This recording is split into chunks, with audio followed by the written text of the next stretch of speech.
Bonjour à vous tous, bonjour mesdemoiselles, mesdames, messieurs, bienvenue sur le circuit de Bonnat.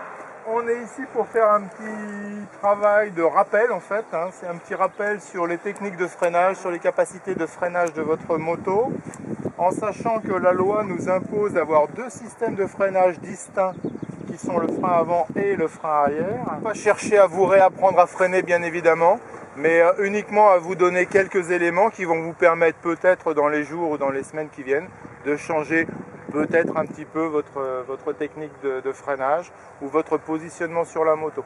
Donc on va faire un petit exercice pour justement essayer de s'apercevoir qu'on a quand même un frein arrière, mais que les capacités de ce frein arrière sont somme toute très limitées.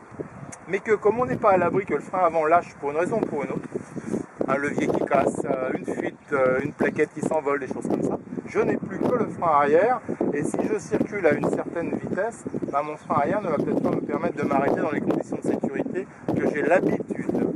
Donc on va faire ce petit exercice là, s'arrêter uniquement avec le frein arrière, on ne touche pas au frein avant, on garde les deux mains sur les poignets, on ne touche pas au frein avant, on s'arrête uniquement avec le frein arrière, un peu avant l'arrêt, on débraye pour ne pas caler. On s'arrête. Voilà.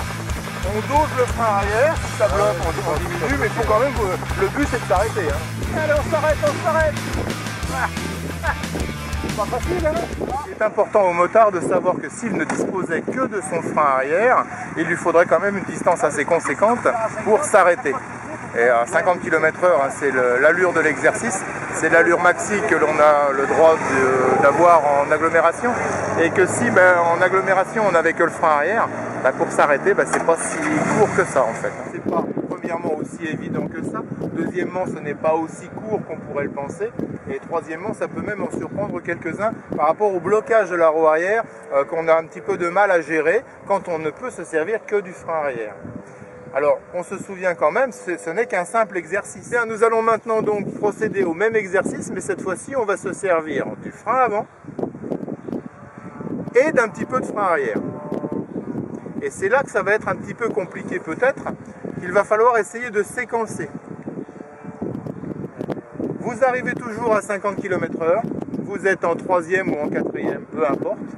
Vous franchissez la limite de freinage.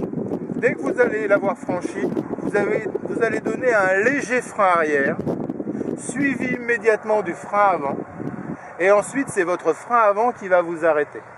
Pareil, en essayant de vous arrêter sur la distance qui soit pour vous la plus courte possible. Vous essayez d'avoir un regard qui soit le plus large possible.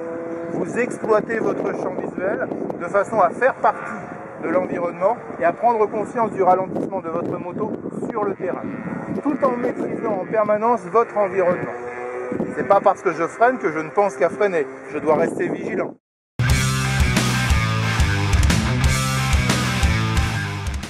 Ça peut apprendre pas mal de choses qu'on ignore totalement, surtout pour les motards comme moi, qui sont en fait des permis voiture, puisque j'ai jamais passé un permis moto, donc j'ignore totalement pas mal de configurations, de choses urgentes à utiliser au quotidien.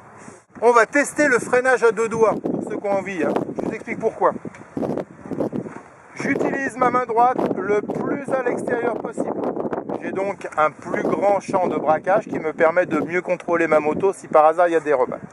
Deuxièmement, je vais amener l'index et le majeur sur le levier de frein et je vais légèrement faire pivoter mes doigts pour venir vers l'extrémité du levier. Pourquoi?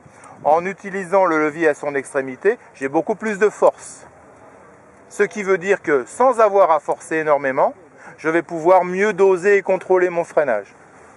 D'accord? À quoi servent les trois autres doigts? Les autres doigts permettent de continuer à contrôler la moto puisque je tiens le guidon, mais ça permet aussi à ces trois doigts de bien couper les gaz. Il serait dommage d'empoigner le levier à quatre doigts et d'accélérer en même temps.